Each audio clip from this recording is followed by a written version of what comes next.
Hi friends, Shashi YouTube ಸ್ಟುಡಿಯೋಗೆ welcome. ದಿನ ಪಾಲಕ್ ಪನ್ನೀರ್ ಅನ್ನೋದೇ ಮಾಡ್ತಿರ್ತೀರಾ. ಇವತ್ತು ನಿಮಗೆ ಹೊಸ ರೆಸಿಪಿ ಮಾಡುವ ವಿಧಾನ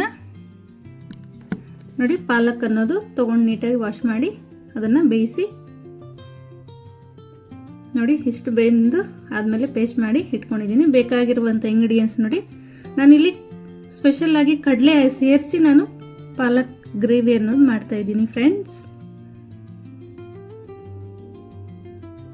ಫಸ್ಟ್ ಹಂತವಾಗಿ ಸ್ವಲ್ಪ ಆಯಿಲ್, ಸ್ವಲ್ಪ ಸಾಸಿವೆ, ಸ್ವಲ್ಪ ಜೀರಿಗೆ,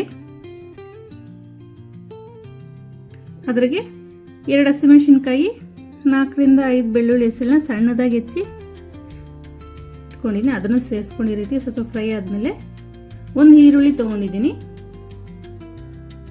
ಈರುಳ್ಳಿನೂ ಸಹ ಸೇರಿಸ್ಕೊಂಡು ಸ್ವಲ್ಪ ಈ ರೀತಿ ಫ್ರೈ ಮಾಡ್ಕೋಬೇಕಾಗತ್ತೆ.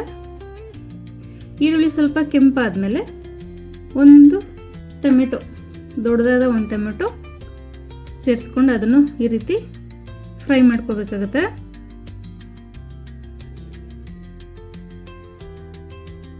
ಟೊಮೆಟೊ ಬೇಗ ಬೇಯಬೇಕು ಅಂದರೆ ಒಂದು ಟಿಪ್ಸ್ ಫ್ರೆಂಡ್ಸ್, ನಿಮಗೆ ಸ್ವಲ್ಪ ಸಾಲ್ಟ್ ಸೇರಿಸೋದ್ರಿಂದ ಟೊಮೆಟೊ ಅನ್ನೋದು ತುಂಬ ಬೇಗನೆ ಬೆಂದ್ಕೊಳ್ಳುತ್ತೆ. 1/4 ಟೀ ಸ್ಪೂನ್ ಜೀರಿಗೆ ಪೌಡರ್ ಸೇರಿಸ್ತಿದ್ದೀನಿ. 1/4 ಟೀ ಸ್ಪೂನ್ ಅರಿಶಿನ,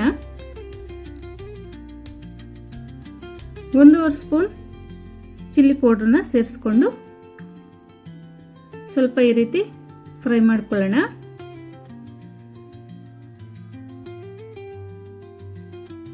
ನೋಡಿ, ಇದೀಗ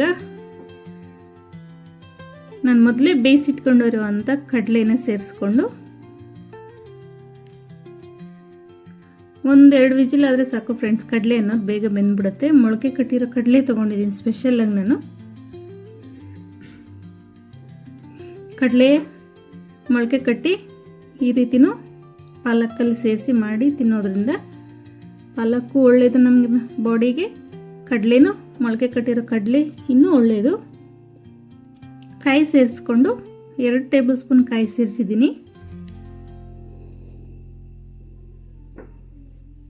ನೋಡಿ, ರುಬ್ಬಿಟ್ಕೊಂಡಿರುವಂಥ ಪಾಲಕ್ ಮಿಶ್ರಣವನ್ನು ಸೇರಿಸ್ಕೊಂಡು ನಾವು ಮಿಕ್ಸ್ ಮಾಡಿಕೊಂಡು ರುಚಿಗೆ ತಕ್ಕಷ್ಟು ಸಾಲ್ಟ್ ಸೇರಿಸ್ಕೊಂಡ್ರೆ ಕಡಲೆ ಪಾಲಕ್ ಗ್ರೇವಿ ಅನ್ನೋದು ರೆಡಿ ಆಗುತ್ತೆ.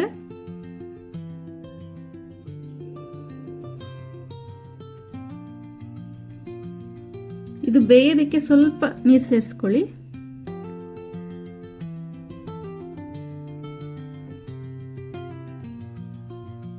ನೋಡಿ, ಇಷ್ಟಾದರೆ ಸಾಕಾಗುತ್ತೆ ಫ್ರೆಂಡ್ಸ್.